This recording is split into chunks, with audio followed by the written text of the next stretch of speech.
صلون علی النبی یا ایہا الذین آمنوا صلوا علیہ وسلموا تسلیما اللہم صل علی سیدنا و مولانا محمد معدن الجود والکرم وآلہ واصحابہ الکرام ابنہ الکریم وبارک وسلم صلاة دائمة سرمدا ابدا۔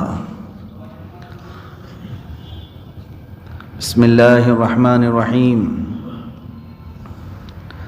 بشر المنافقین بأن لهم عذابا علیما الذین یتخذون الکافرین اولیاء من دون المؤمنین ایبتغون عندهم العزة فإن العزة لله جميعا وقد نزل عليكم في الكتاب أن إذا سمعتم آيات الله يكفر بها ويستهزأ بها فلا تقعدوا معهم حتى يخوضوا في حديث غيره إنكم إذا مثلهم إن الله جامع المنافقين والكافرين في جهنم جميعا صدق الله مولانا العظیم۔ بشارت دو منافقوں کو کہ ان کے لیے دردناک عذاب ہے، اور وہ لوگ جو مسلمانوں کو چھوڑ کر کافروں کو دوست بناتے ہیں، کیا ان کے پاس عزت ڈھونڈتے ہیں؟ عزت تو ساری اللہ کے لیے ہے، اور بے شک اللہ تم پر کتاب میں اتار چکا کہ جب تم اللہ کی آیتوں کو سنو کہ ان کا انکار کیا جاتا اور ان کی ہنسی بنائی جاتی ہے تو ان لوگوں کے ساتھ نہ بیٹھو جب تک وہ اور بات میں مشغول نہ ہوں، ورنہ تم بھی انہی جیسے ہو۔ بے شک اللہ منافقوں اور کافروں سب کو جہنم میں جمع کرے گا۔ یہ آیات اور ان کا ترجمہ آپ نے سماعت کیا۔ اس آیت کو میں نے تلاوت کیا تھا پچھلے سیشن میں، ٹیکنیکل پرابلم کی وجہ سے وہ ریکارڈ بھی نہیں ہو سکی تھی اور ہمارے سامعین تک وہ تفسیر نہیں پہنچ سکی تھی، لہٰذا میں پچھلی تفسیر سے آپ کو جوڑ دیتا ہوں۔ یہاں سے بیان چل رہا ہے منافقین کے متعلق۔ منافقین کے متعلق میں نے اس سے قبل بھی بتایا تھا کہ یہ نفق سے بنا ہوا عربی کا لفظ ہے۔ نفق کہتے ہیں ٹنل کو، ٹنل جو سرنگ ہوتا ہے جس کے دو منہ ہوتے ہیں، گاڑی ایک طرف سے داخل ہوتی ہے اور دوسری طرف سے نکل جاتی ہے۔ منافق کے دو منہ ہوتے ہیں، وہ اسلام کی بھی بات کرتا ہے اور کفر کی بھی بات کرتا ہے، اور ٹنل جیسا ہی ہوتا ہے، یعنی ایک بار اسلام میں داخل ہوا اور پھر ادھر سے نکل بھی گیا، اسے خود پتہ نہیں چلتا۔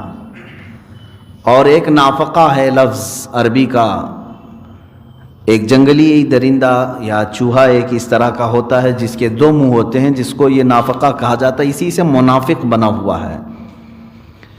تو منافق ایک ایسی سخت قسم کی وعید میں شامل ہونے والا انسان ہے جس کے متعلق خود خدائے قدیر و جبار نے پہلے ہی پارے میں، جیسے کہ میں نے آپ کو اس سے قبل بتایا تھا، الف لام میم ذالک الکتاب لا ریب فیہ، سورہ بقرہ جہاں سے شروع ہوتا ہے، 5 آیتیں ایمان والوں کی شان میں نازل ہوئی۔ پھر اس کے بعد ان الذین کفروا سواء علیہم اانذرتہم سے لے کر عذاب عظیم تک 2 آیتیں کافروں کے لیے نازل ہوئی، 5 آیتیں منافقین کے لیے اور 2 آیتیں کافروں کے لیے، مشرکین جو کھلے ہوئے کافر ہیں۔ وَمِنَ النَّاسِ سے لے کر دوسرے رکوع تک تقریباً 13 آیتیں صرف منافقوں کے لیے آئی ہیں۔ اس سے اندازہ کر سکتے ہیں کہ یہ ڈینجر قسم کی جماعت ہے، اسی لیے اللہ تعالیٰ نے ان کی کھل کر کے نشانیاں بھی قرآن میں بیان فرمائی ہیں، ان کو پہچانو، کیونکہ کافر علی اعلان کہتا ہے کہ میرا خدا فلاں ہے، میں اس کی عبادت کرتا ہوں، ایمان والا کھل کر کے کہتا ہے اللہ ایک ہے، حضور صلی اللہ علیہ وسلم کی رسالت کا اقرار کرتا ہے۔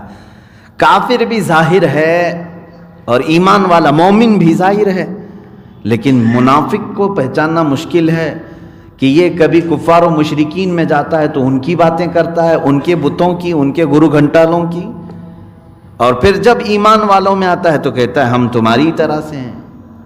یہ نشانیاں بھی قرآن میں اللہ تعالیٰ نے فرمایا وَإِذَا لَقُوا الَّذِينَ قَالُوا آمَنَّا وَإِذَا خَلَوْا إِلَىٰ شَيَاطِينِهِمْ قَالُوا إِنَّا مَعَكُمْ، جب وہ ایمان والوں میں آ کر کے ملتا ہے تو کہتا ہے ہم سب ایمان والے لوگ ہیں، بڑے بڑے پلاننگ بتاتا ہے، اور جب پھر شیاطین کے پاس جاتا ہے، کفار و مشرکین کے پاس، کہتا میں تو ان کو مذاق کر رہا تھا، بیوقوف بنانے کے لیے گیا تھا، مومنین کو بیوقوف بنانے کے لیے میں ان کی جماعت میں گیا تھا۔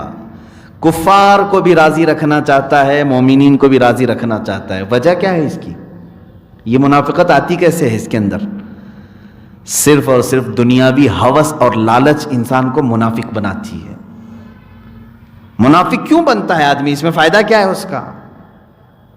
اس کا فائدہ صرف دنیاوی ہوس ہے، حرص ہے اور لالچ ہے کہ مسلمانوں کے ساتھ رہے گا تو یہاں کا جو مال غنیمت ہے یہ بھی ملے گا، کفار و مشرکین کے ساتھ رہوں گا وہاں بھی کبھی مال آئے گا تو وہ بھی ملے گا۔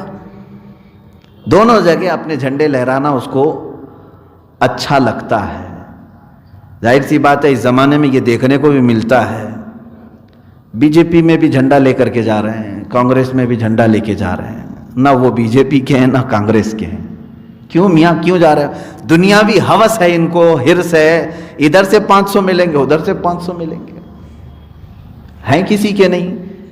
منافق اسی طرح سے دونوں جماعتوں کے درمیان گردش کرتا ہے اور اس کے لیے سخت ترین وعید ہے۔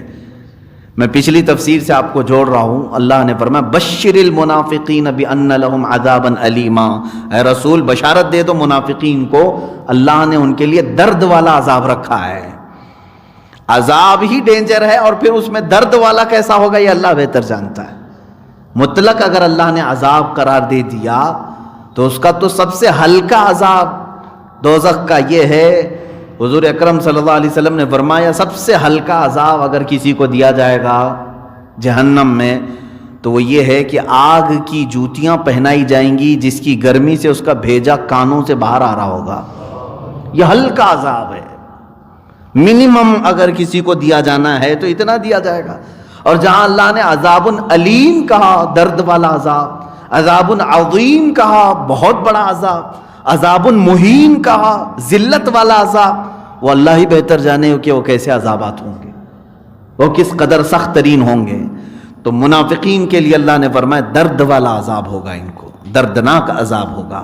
کیوں؟ یہ کھل کر کے کبھی انہوں نے اقرار کسی چیز کا نہیں کیا، یہ ایک طرف نہیں ہو سکے۔ منافقت ایک بہت بری خصلت ہے، اللہ ان تمام چیزوں سے ہماری حفاظت فرمائے۔ ہمیشہ دعا یہ کرو کہ اللہ منافقت سے مجھے بچائے۔ یہ چیز اب کے زمانے میں ہم کسی کو منافق نہیں کہہ سکتے، یہ بھی بات میں نے بتایا تھا، کیونکہ نفاق دل کی کیفیت کا نام ہے۔ منافق جو ہوتا ہے وہ دل سے ہوتا ہے، اندر سے ہوتا ہے، دکھتا نہیں، کسی کی پیشانی پر لکھا ہوا نہیں یہ منافق ہے۔ اگر یہ اختیار دے دیا جائے تو پتہ نہیں جس سے جس کو دشمنی ہے وہ بول دے گا یہ منافق ہے، اس کو خارج کر دے گا، وہ منافق ہے، اس کو خارج کر دے گا۔ اس لیے اسلام نے، حضرت عمر فاروق رضی اللہ تعالیٰ عنہ نے اپنے زمانے میں اعلان فرمایا تھا کہ دو ہی کیٹیگری ہوں گی ابھی آج سے، یا تو مومن ہوگا یا تو کافر ہوگا۔ کلمہ طیبہ پڑھ رہا ہے تو اس کو مومن کہو، اندر سے کچھ بھی ہو، ہمارے لیے حکم یہی ہے، ظاہر دیکھا جائے گا۔ اور اگر کلمہ کفر کہہ رہا ہے تو اس کو کافر کہو، اس لیے کہ وہ ظاہر ہی دیکھا جائے گا۔ تو آج کے زمانے میں ہم منافق کسی کو ٹارگٹ کے ساتھ کہہ نہیں سکتے ہیں، کیونکہ یہ دل کے اندر چھپی ہوئی چیز ہوتی ہے، اور یہ باتیں تو اللہ کے نبی ہی بتا سکتے ہیں، یا ان کی عطا سے، اللہ کی عطا سے کوئی اور محبوب بندہ جان لے تو الگ بات ہے، لیکن دلوں کے اندر چھپی ہوئی چیز کو ہم نہیں بتا سکتے۔ اب یہاں پر ہم کسی کو ٹارگٹ کے ساتھ منافق تو نہیں کہہ سکتے، لیکن علامات منافقت جو نفاق کی علامتیں ہیں وہ تو ہمیں حدیث نے بھی بتائی ہے اور قرآن نے بھی بتائی ہے۔ یہ چیزیں دیکھو، اگر یہ منافقت کی علامتیں پائی جا رہی ہیں تو ایسوں سے دور ہو جاؤ، اپنے آپ کو دور کر لو۔ وجہ کیا ہے؟ اے مومنو، تم پاک جماعت ہو، شیشے کی طرح اللہ تعالیٰ نے تمہیں سنبھال کر رکھا ہے، بہت پاک بنایا ہے، اور ان کی مجلسوں میں جاؤ گے تو ان کی گندھ تمہارے شیشے پر پڑے گی، جس سے تمہارے اندر بھی غلاظتیں آ جائیں گی۔ ہم نے دیکھا ہے اچھے اچھے لوگوں کو جب ایسے لوگوں کی محفلوں میں بیٹھ کر کے آتے ہیں تو پھر نیوٹرل باتیں کرنے لگتے ہیں، ارے نہیں وہ بھی چلنا چاہیے، یہ بھی چلنا چاہیے۔ ہم نے محسوس کیا یہ گند اس کے اندر آئی کہاں سے؟ یہ مجلسوں کی صحبت ہے، ان صحبتوں کا اثر ہے۔ لوگ یہ کہتے ہیں ہم کو کہ یہ تفرقہ والی باتیں نہ کریں، سب کو ملا کر کے لے جانے والی باتیں کریں۔ میرے عزیز، اگر ایسا ہی تھا تو اللہ ہی کیوں نہیں سارے لوگوں کو ایک بنا دیا؟ قرآن میں اللہ فرماتا ہے وَلَوْ شَاءَ رَبُّكَ لَجَعَلَ النَّاسَ أُمَّةً وَاحِدَةً، اگر تمہارا رب چاہتا تو پورے انسانوں کو ایک ہی امت میں بنا دیتا. اللہ چاہتا تو سارے لوگوں کی زبان ایک ہوتی، سارے لوگوں کا دین ایک ہوتا. نہیں، یہ تو دارالعمل ہے، اللہ نے تمہیں اختیار دے کر کے بھیجا ہے، جاؤ. اور اللہ تبارک و تعالیٰ نے مختلف رکھا ہے ہر ایک کی طبیعت کو، ہر ایک کے مزاج کو. تو یہاں ہمیں پہچاننے کے لیے ہی تو بھیجا گیا ہے. اگر ہم پورے ریڈی مومن ہی آ جاتے دنیا میں تو پھر ہمارا امتحان کس بات کا تھا؟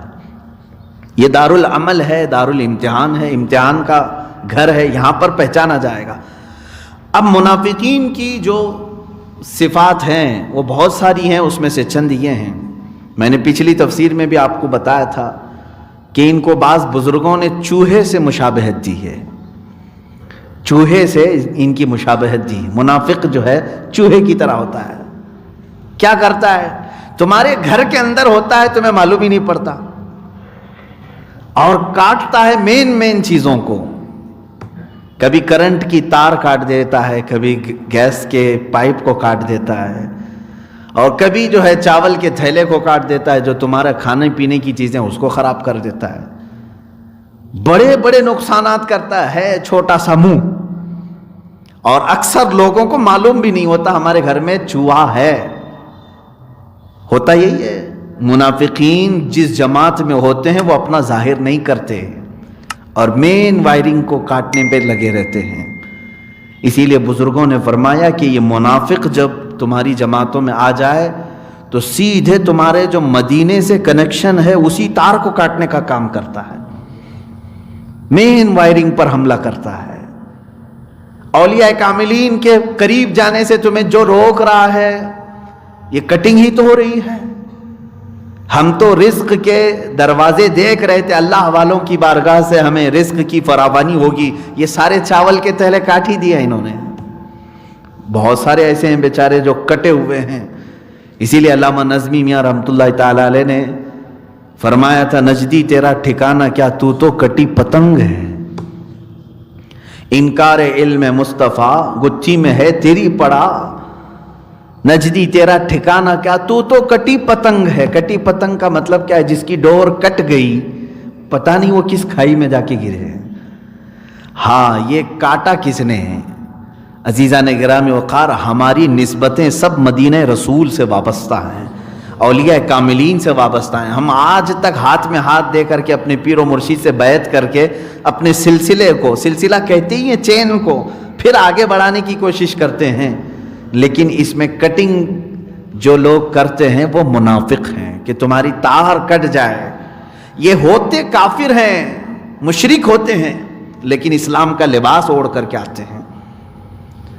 اب ان کی بہت ساری علامتوں میں سے ایک علامت قرآن میں پہلی آیت میں ہی ہے. ابھی جو میں نے تلاوت کیا اس میں یہ اللہ فرماتا ہے، میں آج وہی ریپیٹ کر رہا ہوں، پچھلی تفسیر سے آپ کو جوڑ رہا ہوں. الذین یتخذون الکافرین اولیاء من دون المؤمنین. منافقین کی ایک بڑی عادت یہ ہے کہ وہ کافروں کو دوست بناتے ہیں مومنین کو چھوڑ کر کے. مسلمانوں کو چھوڑ کر کے کافروں کو دوست بناتے ہیں. یہ رواج بھی آج بہت چلا ہوا ہے. ارے نہیں، ہمارے فرینڈز لسٹ میں یہ سب نہیں آئیں گے. کیوں نہیں آئیں گے؟ مسلمانوں کو فرینڈ بنانے میں، دوست بنانے میں ان کو آر محسوس ہوتی ہے. کفار و مشرکین کے پاس جائیں گے. کیوں جاتے ہیں؟ وہ بھی قرآن کہہ رہا ہے، ایبتغون عندہم العزت. ان کے پاس تم تھوڑی سی عزت لینے کے لیے جاتے ہو. یہی کہتے ہیں نا ہم. آج حکومت بھائی ان کی ہے، ہمیں جانا پڑتا ہے ان کے پاس، تھوڑی سی عزت مل جاتی ہے. کیا عزت ملتی ہے؟ وہ لوگ بھی اس کو خوب نچاتے ہیں. ان کو معلوم ہے یہ ہماری جھولی میں آیا ہے، اب یہ نہ ہمارا ہوگا نہ اپنی قوم کا ہوگا، اس سے وہ لے کے ناچو اس کو. جتنے لوگوں کو ہم نے دیکھا ہے اس طرح سے، ہمارے لیڈر بھی آج بیچارے وہ گیند بنے ہوئے ہیں. ادھر سے ہماری جماعت ٹھوکر مارتی، ادھر سے ان کی جماعت مارتی ہے، بیچ میں ہی رہ جاتے ہیں. اور ہمارے محاورے کے مطابق دھوبی کا گدھا نہ گھر کا نہ گھاٹ کا، وہ منافق کی علامت ہے. اسی لیے قرآن نے کہا تھا ادخلوا فی السلم کافہ، تم اسلام میں پورے کے پورے داخل ہو جاؤ. جب آج کفار و مشرکین میں ان کا کوئی بھی شخص اس طرح کے سیکولرزم میں آنا پسند نہیں کر رہا ہے، وہ پیورٹی چاہ رہے ہیں، تو تمہیں کون سی بیماری لگی ہے یہ سیکولرزم کی؟ تم بھی کامل بنو، تم بھی کامل مومن رہو، کامل مسلمان بن کر رہو۔ اور میں یہ بات نہیں کہہ رہا ہوں، ہندو آج جو بات کر رہے ہیں اپنے دین کی وہ اچھی بات کر رہے ہیں، ٹھیک ہے، ظاہر سی بات ہے، اگر وہ ہندو ہیں تو پورے ہندو ہی ہونا چاہیے ان کو، اگر کوئی سکھ ہے تو اسے پورا سکھ ہی ہونا چاہیے، ٹھیک ہے۔ تو میں یہ تو بہتر سمجھتا ہوں، کم سے کم وہ اپنے دھرم کا تو ہے، ٹھیک تو ہے۔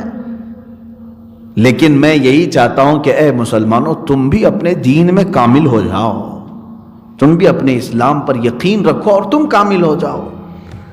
اور اللہ رب العزت نے یہاں پر جو علامتیں بیان فرمائی، یہ علامتوں سے تم پہچانو کہ کہیں ایسا تو نہیں کہ یہ چیز میرے ہی اندر آ رہی ہے، میں تھوڑے سے پیسوں کے لیے، تھوڑی سی عزت کے لیے اس کی ہاں میں ملایا، اس کی ہاں ملایا، اس کے پاس گیا۔ کبھی کبھار تو میں نے دیکھا ہے کہ ایمان بھی چلا جاتا ہے لوگوں کا، کیونکہ دوسروں کو راضی رکھنے کے لیے وہ اپنے خدا کو چھوڑ کر دوسرے خدا کے سامنے جھک بھی جاتے ہیں۔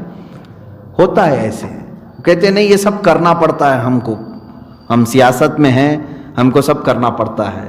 تو یہی تو منافقت ہے۔ اور تمہارے لیے میں بشارت دیتا ہوں، اللہ نے فرمایا دردناک عذاب ہے، دردناک عذاب ہے۔ اور میں نے یہ بھی بتایا تھا کہ اسلام کو سب سے بڑا نقصان اگر کسی سے پہنچا ہے تو منافقین سے پہنچا ہے۔ ہر زمانے میں منافقین سے سب سے بڑا نقصان پہنچا ہے۔ وجہ یہ ہے کہ ہم اس کو بہت دیر سے پہچانتے ہیں۔ میں کل ہی کچھ چیزوں کے مطالعے میں تھا، کینسر کی بیماری کے بارے میں کبھی کبھار پڑھنے کو ملتا ہے، میں بھی پڑھتا رہتا ہوں۔ تو ایک ڈاکٹر نے کہا کہ کینسر کی بیماری کا سب سے بڑا جو خاصہ ہے اس کا کیا ہے، کہ کیسے یہ بیماری اتنی ڈینجر ہو گئی، اس کو اتنا ڈینجر کیوں کہا جاتا ہے۔ اس ڈاکٹر نے کہا کہ اس کی سب سے بڑی چیز یہ ہے کہ یہ لاسٹ سٹیج تک جلدی پہچان میں نہیں آتی کسی ڈاکٹر کے، معلوم نہیں پڑتا۔ اگر یہ معلوم ہو جائے تو شروع ہی میں ہم علاج کر دیں گے۔ یہ فرسٹ سٹیج میں، سیکنڈ سٹیج میں، تھرڈ سٹیج میں جا کر اکثر کو معلوم پڑتی ہے، کسی کو ریئر ہے سیکنڈ سٹیج میں معلوم ہوا، علاج ہو گیا تو ہو گیا، لیکن 98% اس کا علاج نہیں ہوتا، 2% صرف امید ہے کہ وہ ہاتھ میں آ جائے۔ کیوں؟ یہ ڈینجر اس لیے ہے کہ آخر وقت تک کینسر معلوم نہیں پڑتا۔ بڑے بڑے ڈاکٹرز کا کہنا ہے پیٹ میں درد رہا، اس کو چورن کھا کر کے بد ہضمی سمجھ کر کے چلاتے رہے، بہت دنوں کے بعد پتہ چلا کہ نہیں یہ تو کینسر تھا۔ بہت ساری ایسی چیزیں ہیں۔ سیم یہی چیز منافقت کی ہوتی ہے، ہماری جماعت میں ہم پہچان ہی نہیں پاتے، اس کو چھوٹی موٹی وارداتیں سمجھتے رہتے ہیں، لیکن بعد میں جا کر پتہ چلتا ہے یہ تو ہماری جماعت کا کینسر تھا۔ ترکی میں ایسے ہی ہوا۔ خلافت عثمانیہ کو ختم کرنے والے سب سے بڑے محرک کی بھی بات میں نے کہی تھی، لارنس آف عربیہ، UK کا رہنے والا، انگلینڈ کا، ایک 21 سالہ یا 22 سالہ شخص تھا، اسے بہت زیادہ انٹرسٹ تھا تاریخ پڑھنے میں، اور وہ تاریخ کون سی پڑھتا تھا؟ وہ عیسائی تھا۔ وہ تاریخ یہ پڑھتا تھا کہ ہمارے عیسائیوں کے سارے قلعے مسلمانوں نے کیسے فتح کر لیے، کون سی کمزوری تھی ہمارے صلیبیوں میں، عیسائیوں میں۔ وہ ان قلعوں کا بھی جا کر کے مطالعہ کیا، جنگوں کو پڑھا، اسٹڈی کیا۔ اس کے بعد وہ انگلینڈ کی گورنمنٹ سے پرمیشن لے کر کے وظیفے کے طور پر، یہ مشنریز ہوتی ہیں بہت ساری جو یہ پورے ورلڈ میں پھیلاتے ہیں، آج بھی ہے ان کے، وہ ایک مہم پر نکلا کہ میں اپنی حکومت کا وفادار ہوں اور یہ خلافت عثمانیہ کو ختم کرنے کی پوری کوشش کروں گا۔ خلافت عثمانیہ کی بات کی جا رہی ہے، یہ 1912 یا 1910 کے آس پاس کی بات بتا رہا ہوں، فرسٹ ورلڈ وار ابھی نہیں ہوئی تھی۔ تو یہ لارنس آف عربیہ عرب میں آیا اور عربوں کی زبان سیکھا، ان کی تعلیمات حاصل کیا، پوری چیزیں حاصل کرنے کے بعد یہ ایسی عربی بولتا تھا جیسے عرب والے لوگ بولتے ہیں۔ اس نے کمزوریاں دیکھی خلافت عثمانیہ کی کہاں کہاں ہے۔ خلافت عثمانیہ آخری سانسیں لے رہی تھی اس وقت، مطلب یوں کہ تھوڑی سی کمزور ہو گئی تھی۔ لیکن پھر بھی معمولی بات نہیں تھی. 40 کنٹریز جو آج کی ہیں، آج 40 کنٹریز خلافت عثمانیہ کے انڈر میں آتی تھیں. اتنی بڑی وہ حکومت تھی، اس کو ہلا دینا معمولی بات نہیں تھا، معمولی بات نہیں تھی. لارنس آف عربیہ نے تقریباً 4 یا 5 سال محنت کی، عربوں میں داخل ہوا، ان کے اندر تعصب کو جگایا. تعصب کیا ہوتا ہے؟ عصبیت، علاقائی عصبیت. جیسے ارے تم کرناٹکی ہو، وہ بہاری ہے، یہ بنگالی ہے، یہ راجستھانی ہے، یہ گجراتی ہے. یہ علاقائی تعصب، اسلام میں اس بات کی اجازت نہیں ہے. اگر تعصب یا عصبیت ہوتی تو کبھی بلال حبشہ سے آ کر کے حضور کے خادم نہیں بنتے، صہیب روم سے آ کر، سلمان فارس سے آ کر، یہ تمام دیگر علاقوں کے صحابہ آئے رضوان اللہ تعالی علیہ مجمعین، اور مدینے میں ایسے رہتے تھے جیسے ایک ماں کے بیٹے رہتے ہوں.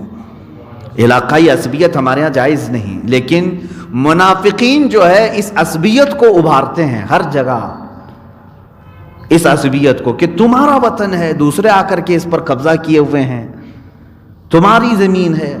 تو عربوں کے ساتھ بھی اس نے یہی کیا. ترکی لوگ آ کر کے تمہارے اوپر حکومت کر رہے ہیں، زمین تو تمہاری ہے، عرب ہو تم، برسوں سے تم عربی، اور وہ ترکی ہیں. مکہ پر ترکیوں کا قبضہ ہے، مدینے پر ترکیوں کا قبضہ ہے، ساری جگہوں پر حکومت ان کی ہے. تم کیا کر رہے ہو؟ ظاہر سی بات ہے یہ بیج جب بو دیا جاتا ہے، دھیرے دھیرے دھیرے یہ پودے نکلنے شروع ہو جاتے ہیں. زمانہ لگتا ہے. لارنس آف عربیہ عربی لباس پہنتا تھا، جبہ پہنتا تھا، وہ شماغ پہنتا تھا، اقال پہنتا تھا. یہ تمام چیزوں کے ساتھ اس نے گورنر مکہ، اس وقت ایک حسین نام کا شخص تھا، اس کو جا کر کے لالچ دیا کہ تو ترکیوں کے خلاف بغاوت کر، میں تجھے انگلینڈ کی حکومت سے تعاون دلاؤں گا اور تیرا پورا ایک علاقہ میں تیرے حوالے کرواؤں گا. شروع میں تو اس نے انکار کیا کہ ایک عام آدمی اگر یہ اتنا بڑا آفر دے تو اس کو خاطر میں نہیں لایا. لیکن لارنس آف عربیہ ظاہر سی بات ہے ایسے چھپ کر کے کام کرتا رہا. اس نے ڈھونڈا پورے عرب میں ایک مشہور خاندان کو جو ڈاکہ زنی پر مشہور تھا. وہ ڈاکوؤں کا خاندان تھا، لوگ ان سے ڈرتے بھی تھے. ظاہر سی بات ہے گنڈوں سے لوگ جو ڈرتے ہیں وہ عزت کی وجہ سے نہیں، جیسے کتے سے بھی ہم ڈرتے ہیں اس لیے کہ کاٹ لے گا. بعض گنڈے یہ سمجھتے ہیں، دیکھتے ہیں سارے لوگ کیسے مجھ سے ڈرتے ہیں، عزت کرتے ہیں میری. عزت نہیں میاں، وہ کتوں سے جیسے ڈرتے ہیں ویسے آپ سے بھی ڈرتے ہیں. ایسے ہی عربی وہ قبیلہ تھا، وہ گنڈوں کا قبیلہ تھا، ڈاکوؤں کا قبیلہ تھا، جو آج بھی سعودی پر حکومت کر رہا ہے. محمد بن سعود کا خاندان.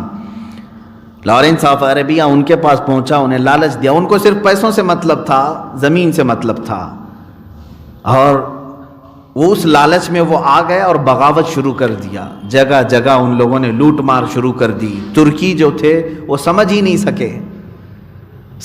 سکے، علاقے سنبھال نہیں سکے. انہوں نے فوجی چھاونیوں پر بھی حملہ کیا.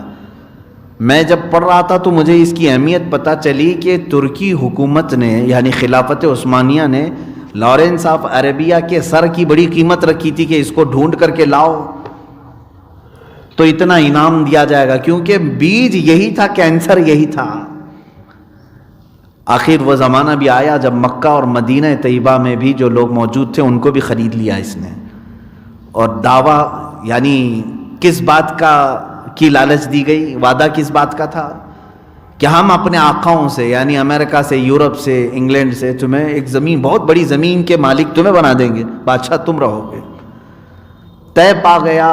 اور پھر یہ 1917 کے بعد جو ورلڈ وار فرسٹ، پہلی جنگ عظیم ہوئی، اس کے بعد حالات بکھر گئے. ترکی کی خلافت عثمانیہ کو بہت بڑا جھٹکا لگا، اس لیے کہ یہ جرمنی کے ساتھ تھا اور جرمنی کو شکست ہوئی تو خلافت عثمانیہ بھی ڈھیلی پڑ گئی.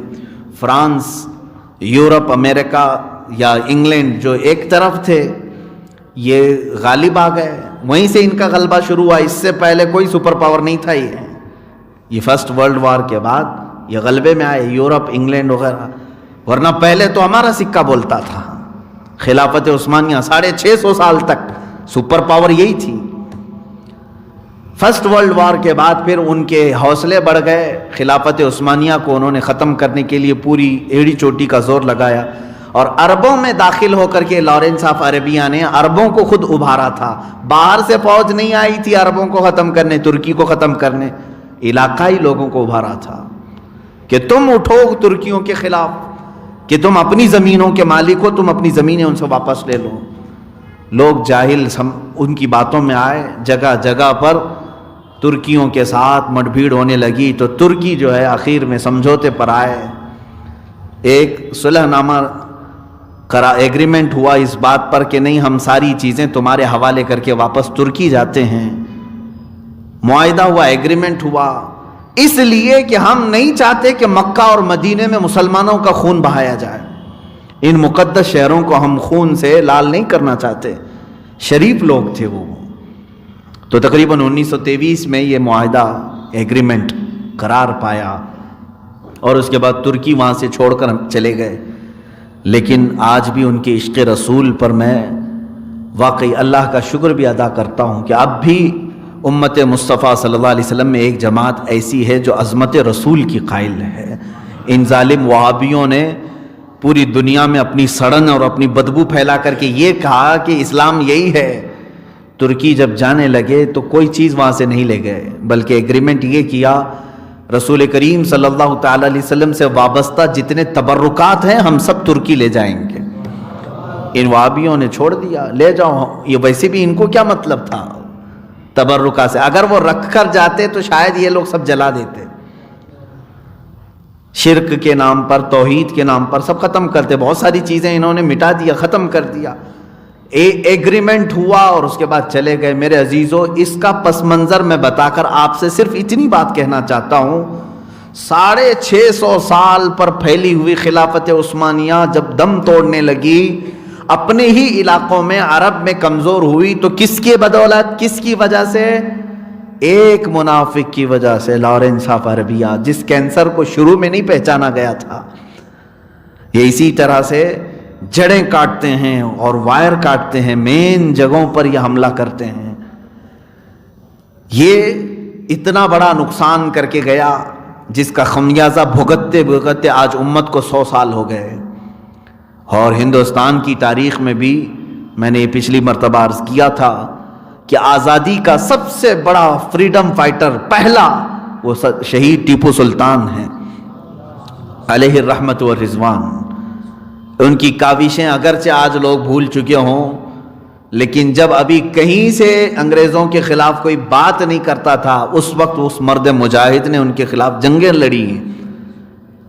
لڑی ہیں اور ان سے کہا ہے کہ تم ظلم کے طور پر ہندوستان پر قابض ہوئے ہو، لیکن ان کی پوری مساعی جمیلہ، ان کی جتنی کوششیں تھیں، آپ ہماری کتابیں تو چھوڑے، انگریزوں کی کتابیں پڑھیں تو پتہ چلے گا۔ انگریز لکھتا ہے کہ ہندوستان میں جانے کے بعد انڈیا میں سب سے زیادہ خطرہ ان کو جس سے تھا وہ ٹیپو سلطان سے تھا، بہت بڑا مقابلہ تھا ان کا۔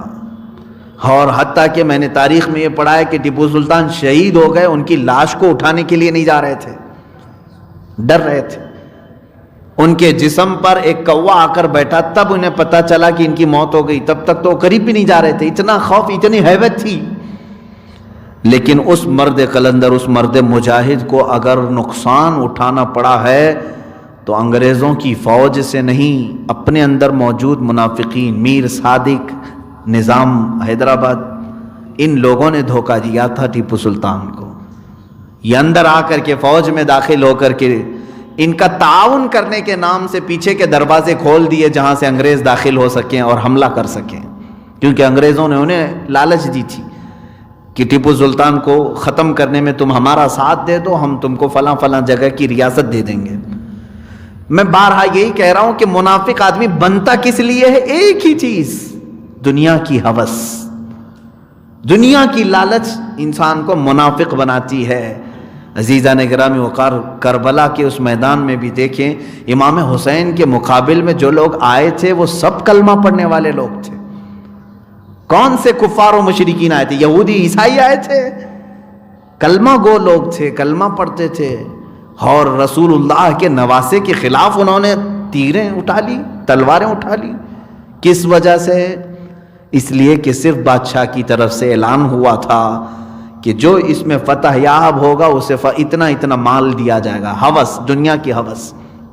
بلکہ جہاں میں دیکھتا ہوں قسمت کی خرابی کسی کی آ جائے، حضرت سعید ابن ابی وقاص رضی اللہ تعالیٰ عنہ کا نام سنا ہوگا آپ نے۔ حضرت سعید ابن ابی وقاص یہ کون ہیں؟ عشرہ مبشرہ میں سے ہیں، جن کو حضور صلی اللہ تعالیٰ علیہ وسلم نے دنیا میں ہی جنت کی بشارت دی۔ وہ صحابی ہیں، وہ 10 ہیں نا۔ حضرت سعید ابن ابی وقاص اس میں ہیں۔ سعید ابن ابی وقاص کا بیٹا ہے عمرو بن سعید۔ سعد ابن ابی وقاص، میں سعید کہہ رہا ہوں، سعد ابن ابی وقاص، ان کا بیٹا ہے عمرو، جس کو یزید کی طرف سے صرف اتنی لالچ دی گئی تھی کہ ایران کا ایک علاقہ رے جس کو کہا جاتا تھا، وہاں کا تجھے گورنر بنایا جائے گا، جا حسین کا مقابلہ کر کے آ جا۔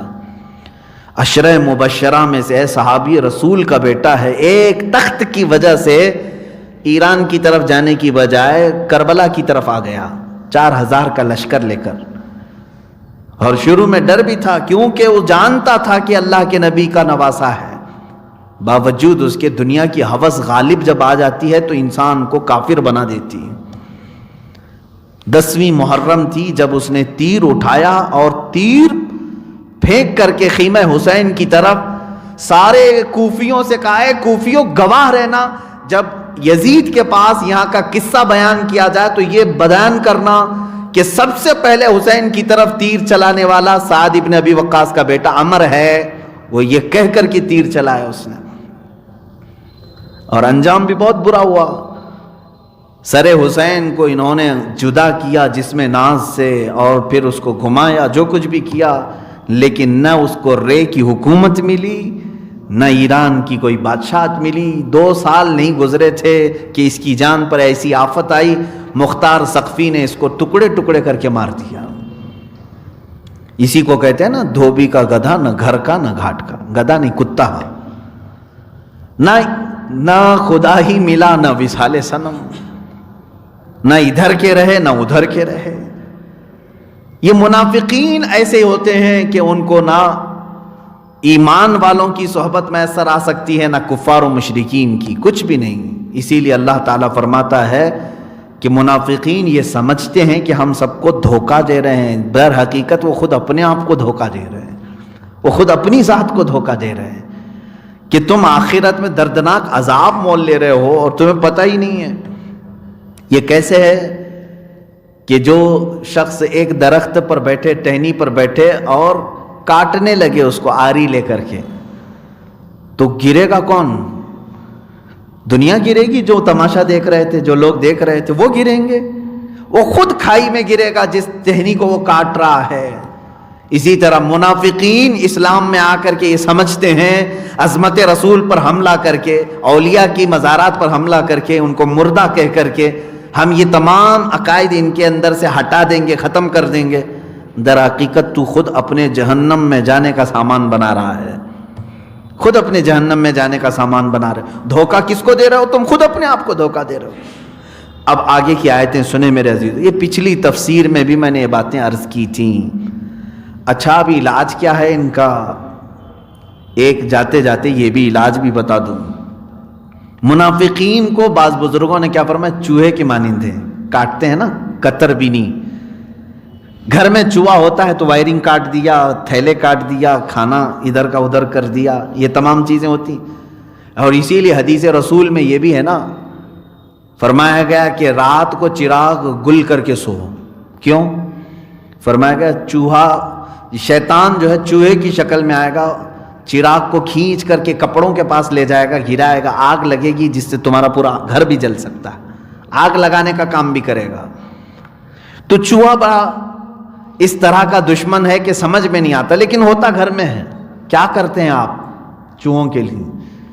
یا تو پھر آج کی چوہا مار دوائیاں ہیں وہ یوز کرتے ہیں، لیکن ہمارے ہاں ہمارے بزرگوں نے تو کہا ہے کہ ایک بلی پال لو، ضروری نہیں کہ وہ ہر چوہے کو پکڑے گی۔ گھر میں اگر وہ گھومتی رہے، خالی آواز بھی آتی رہے تو چوہا آئے گا نہیں، ہوتا ہے نا۔ بلی کی اگر آواز بھی آتی رہے تو چوہے گھر میں آتے نہیں۔ اسی مثال کو میں نے محسوس کیا، بزرگوں نے صحیح مثال دی ہے۔ اب مومنین کو چاہیے کہ اگر تمہاری جماعت میں کوئی منافق نہ آئے تو کوئی عاشق رسول عالم اہل سنت اپنے محلے میں ہونا چاہیے، اپنی جماعتوں میں ہونا چاہیے۔ اگرچہ وہ ہر منافق کو نہ پکڑے لیکن اس کی آواز سے ہی بہت سارے منافقین راستہ بدل لیں گے۔ نہیں آج سے ہم نے دیکھا ہے بہت ساری جگہوں پر، میں اپنے لیے نہیں کہہ رہا ہوں، علماء اہل سنت اور ہر مسلمان کو چاہیے کہ تم اپنی صحبتیں باعمل علماء کے پاس گزارو، اس لیے کہ صحبت کا اثر ہوتا ہے۔ اپنے اللہ تعالیٰ نے جو تمہیں وقت دیا ہے اس وقت میں تھوڑا وقت نکالو۔ امام غزالی رحمۃ اللہ تعالیٰ علیہ فرماتے ہیں یک طاعت با صحبت اولیاء بہ از 100 سالہ طاعت بیریا۔ فرماتے ہیں 100 سال اگر تم عبادت کرو گے، 100 سال عبادت کرو گے، اس سے بہتر ہے کہ ایک لمحہ کسی اللہ کے ولی کی بارگاہ میں گزارو، باعمل عالم دین یا کسی شیخ کی صحبت میں گزارو۔ وجہ کیا ہے؟ اس لیے کہ یہاں تمہارے دل زندہ ہوتے، ایمان تازہ ہوتا ہے۔ اور منافق یہ چاہے گا کہ تم کسی عالم کے قریب نہ جاؤ، کسی کے پاس نہ جاؤ۔ ہمارے پاس ایک نوجوان آیا، یہ ممبئی کی بات ہے، اس کا پیر جو ہے وہ 8 خدا کو مانتا ہے، چیلنج کرتا ہے دنیا کے کسی کو بھی بولو میں ثابت کر کے دکھاؤں گا کلمہ لا الہ الا اللہ میں 8 خدا ہے۔ زندیق ہے، شیطان ہے وہ لباس تو ہمارا پہنا ہوا ہے، بڑا امامہ بھی ہے، جبہ بھی ہے، سب ہے، پیرا مریدی بھی چل رہی ہے، بہت مرید بھی ہو رہے ہیں، لیکن ان کے مریدین کوئی آتے نہیں تھے۔ ایک بھٹک کر کے آ گیا تھا بیچارہ، آیا اور اس نے دوسرے علاقے میں مجھ سے ملاقات کر کے کہا حضرت ایک بات کی خلیش ہے، پیر صاحب ہیں ہمارے اور وہ کہتے ہیں کہ کلمے میں 8 خدا ہے، کبھی کبھار مجھے وسوسہ ہوتا ہے، ہمارا اسلام تو کہتا ہے کوئی خدا نہیں سوائے اللہ کے، 8 کیسے ہوں گے، کیسے ثابت کریں گے؟ تو مجھے پہلی مرتبہ میں نے سنا تھا، میں نے کہا حقیقت بات ہے؟ اس نے کہا ہاں، اور پھر اس نے تصویریں دکھائی اور کیا کیا ان کے خرافات تھے۔ تو میں محسوس کیا کہ یہ میرے پاس آ کر کے بتایا، تو میں نے اس سے کہا تمہارے جو پیر ہیں ان کی ایک علامت میں بتا دوں؟ کہا کہ کیا؟ کہا انہوں نے تم کو مرید کرنے کے بعد سب سے پہلے یہ کہا ہوگا کہ مولانا کے پاس نہیں جانا۔ اس نے کہا بالکل، آپ تو دل کی بات جان لی ہے۔ کہا اور اب تو ہم ولی بن گئے۔ میں نے کہا بیٹا میں دل کی بات نہیں اور نہ میں ولی ہوں، لیکن مجھے ان کی ساری ٹپس معلوم ہیں۔ یہ شیطان سب سے پہلے یہ چاہتا ہے کہ کسی عالم کے پاس نہ جائے ورنہ اس کی پول کھلے گی۔ بندہ جو ہے شریعت کو جان لے گا تو پھر اس کو دھکے مارے گا۔ 8 خدا کہاں سے آئے؟ میرے عزیزو ایسے زندیقوں کے پاس اپنا ایمان نہ بیچو۔ ہاں جو مشائخ اہل سنت کے ہیں، جو صحیح طریقے سے اولیاء کاملین کے غلام ہیں، میرے عزیزو ان کی بارگاہ میں تو میں اپنی جان بھی فدا کر دوں۔ ہاں بالکل ہماری جان ان کے لیے حاضر ہے، ہم ان کی بارگاہ میں اپنا ہر لمحہ حاضر کرتے ہیں جو مشائخ ہمیں اولیاء کاملین کی سچی محبت تک پہنچاتے ہیں۔ ورنہ جو دکاندار ہے ان سے اپنے آپ کو بچاؤ، اور ایسے کوئی بھی پیر کا لبادہ اوڑھ کر کے آئے تو بھی فرمایا گیا کہ تم پہچانو کہیں ایسا تو نہیں کہ چوہا گھر میں داخل ہو رہا ہے، وائر کاٹے گا، چاول کا تھیلا کھا جائے گا۔ ایک اور صاحب ہمارے پاس آئے، کہا کہ حضرت ہمارے پیر صاحب ہیں، اب گھر میں جھگڑا شروع ہو گیا ہے، آپ حل نکالیں۔ کہا کس بات کا؟ کہا جب بھی وہ گھر پہ آتے ہیں پورا راشن خالی ہوتا ہے، 5 قسم کے سالن بنانے پڑتے ہیں، 5 قسم کے کھانے بنانے پڑتے ہیں، 5 قسم کے میٹھے۔ اب میری بیوی بھی غصے میں آنے لگی ہے کہ ایسی دعوت، اور اس پیر صاحب کا ماشاءاللہ پیٹ بھی کافی بڑا تھا اور جتنے لوگ جمع ہوں سب۔ تو میں نے کہا کہ یہ جو ہے پیر نہیں ہے، یہ بلا ہے، جس گھر پر اترے اس گھر کا پورا راشن ختم ہو جائے۔ اللہ والا تو وہ ہے جو خود بھوکا رہے اور اپنے مریدوں کو کھلائے، وہ فیض بانٹے، غربا اور مساکین کی وہ دستگیری کرے۔